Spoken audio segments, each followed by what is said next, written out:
Hi everyone, welcome back to my channel. Thank you so much for stopping by. If you've been following the Chad and Lori Daybell case, then you would know that Chad is pleading not guilty to 2 counts of destroying, altering, or concealing evidence. He has chosen to do this, unsurprisingly in my opinion, despite the fact that probable cause was found to exist at the preliminary hearing. Probable cause is satisfied when a judge or a court finds that there is reason to believe that a crime was committed and that the defendant committed the crime. So of course, it's not a very high standard of proof, nowhere near the standard of beyond a reasonable doubt, which will be the standard that must be met when the trial begins next year.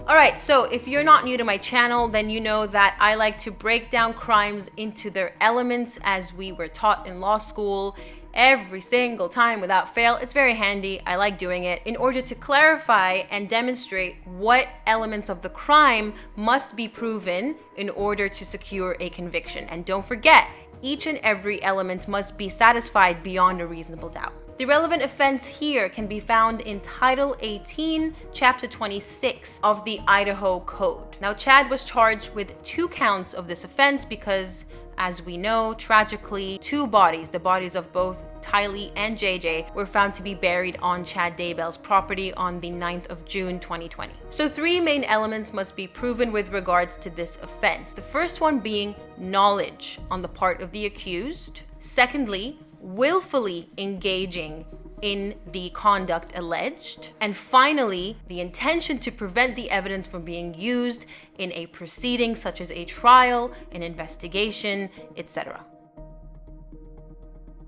Let's have a look at the evidence. Now, please bear in mind that there is evidence that is not available to us as members of the public. If you followed the preliminary hearing as I did, then you will know that none of the exhibits were actually displayed to us as members of the public. We don't know what exhibits are being relied upon. So all I have access to is the affidavit of Detective Ron Ball, and of course the other evidence that we know as the general public. I'm going to talk about the evidence in order of strength. So we're going to start with what I believe to be is the strongest evidence that we have against Chad, working our way down to the weakest. And when I say weakest, it doesn't mean that it's weak evidence, but in the hierarchy of all the evidence available, it's just not the strongest that we have. For the majority of this part, I will be relying on the affidavit of Detective Ron Ball, which is linked in the description box down below if you want to read it for yourselves. The first piece of evidence we have against Chad is the location of the bodies. Both Tylee and JJ were found on Chad's property. What's even more damning is the fact that Alex Cox, who was Lori's brother and is now deceased, through GPS data from his phone, was found to be on Chad's property on 2 separate days during September. The 9th of September, which was 1 day after Tylee was last seen, and the 23rd of September, 1 day after JJ was last seen. Now, the location is very damning because, well, it's your property. And as far as we know, on the 9th of September at least, Alex spent a considerable amount of time there. So he was there between 9:21 and 11:39. And we know that Chad wasn't away. He wasn't out of state. He wasn't out of town. He was home, and we'll get to how we know this in the very next piece of evidence that we will be discussing. The reason I'm pointing this out is if Chad's there at home, or at least not out of town, he may not have been at home. It is very difficult to imagine that Alex would be comfortable spending all that time digging up a grave and burying a child without the fear of being caught by Chad, a fear that would exist if Chad had no idea what was going on. Secondly, and there was a toss-up in my head about whether I should rank this as the strongest piece of evidence, but I've decided to go with the location. We have the text messages that Chad sent Tammy Daybell, his deceased wife, which took place on the 9th of September, the day that Alex Cox was found to be on Chad's property as per GPS data, and the day after Tylee disappeared. In these text messages, Daybell says to his wife that he burnt all of the limb debris by the fire pit before it got too soaked, and as he did so, he spotted a big raccoon, killed it, and decided to bury it in the pet cemetery. As you can read from the text, it seems that he initiated that conversation. Now, the detective found the text to be suspicious because raccoons are normally nocturnal animals. And the timing of Chad's text to Tammy was 11:53 a.m., which means that all of this, seeing the raccoon and shooting it and burying it, happened before that time during the morning. He specifically said, "I've had an interesting morning." The neighbors also informed the detective that the fire pit at Daybell's property was hardly ever used until the last few months, which is the timeline during which the children went missing and also during which Tammy was found to be dead. The neighbors further specified that the bonfires were frequent at that time period, so it wasn't just a one-off, and that the first one that was noticed was soon after Tammy's death on October 19th, 2019. Another point worth mentioning is the timing of Chad's text to Tammy in relation to the presence of Alex Cox on his property that day. So Alex, as I said, appeared to be there until at least 11:39. Chad sent the text message to Tammy 14 minutes later at 11:53. The pet cemetery that he referenced in his text is at the same location that most of the pings from Alex's phone were found to be made. This is irrefutable evidence that Chad knew exactly what was going on at his property. In fact, you can arrive at the conclusion that he was home at the time because he attributed the digging and the burning to himself. He never mentioned Alex to Tammy. He never mentioned Alex to anyone. He said he had an interesting morning and he did the digging, he did the shooting, etc., etc. So by texting his wife, he placed himself there. He removed any doubt whatsoever that he was present at that property and knew exactly what was going on at the pet cemetery on that day.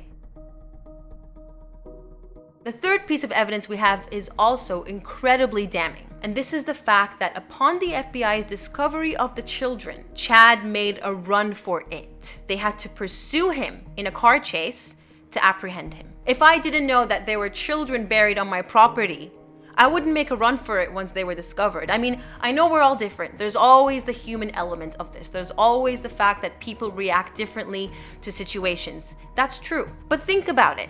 If you weren't guilty and you genuinely had no idea that there were 2 children or 2 bodies buried in your backyard, would you legitimately make a run for it once they were discovered? Or would you stay put, exhibit shock, and express the fact that you were genuinely oblivious to any of this? And if you're innocent, you're gonna want to explain yourself.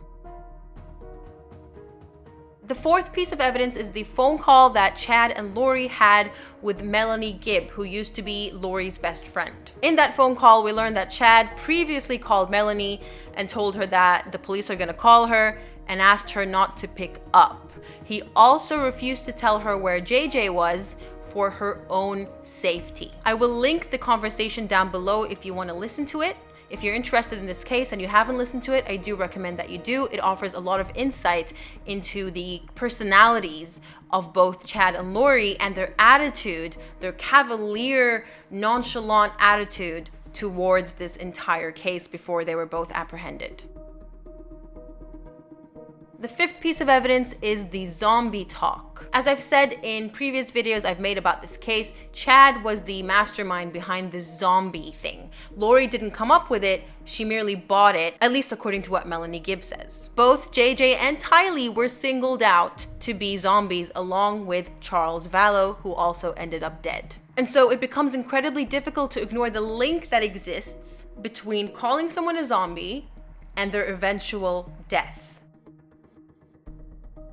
And then finally, of course, there's the general inculpatory behavior, evading the police, evading the authorities, the sudden death of his wife, marrying another woman 2 weeks after the sudden death of his wife, and otherwise attempting to be as unreachable and as uncooperative with the authorities as possible. Are those really the actions of someone who is not guilty? And yet he has decided to plead not guilty. As I said earlier, I'm not surprised. I mean, you kind of get a feel for whether someone's gonna plead guilty or not based on how things go from the very beginning. Now, the question is, of course, whether the jury will find him guilty beyond a reasonable doubt. and the 3 elements that I talked about earlier in the video must be satisfied. I'm very interested in learning what you all think about this. If you were a member of the jury, based on what little evidence that we have as the general public, would you convict Chad of the charges that have been laid against him? It's difficult to predict with such limited access to the evidence, but based on what I know, I find it incredibly difficult to see how he will succeed or to see how he will be found not guilty. I also want to point out that when it comes to the justice system, the jury is much more likely to convict a male than a female, and this is a problem. I'm not saying this is a good thing, but in general, they are far more likely to convict a male offender rather than a female. It's just the way society is at the moment, and it is unfortunate because I don't believe that it's fair. I'm saying this because this may play against Chad. It will be interesting to see how Lori's trial turns out in comparison. That's it for today's video. Don't forget to let me know what you think down below in the comments. Thank you so much for watching. Stay safe, and I will catch you in a future video.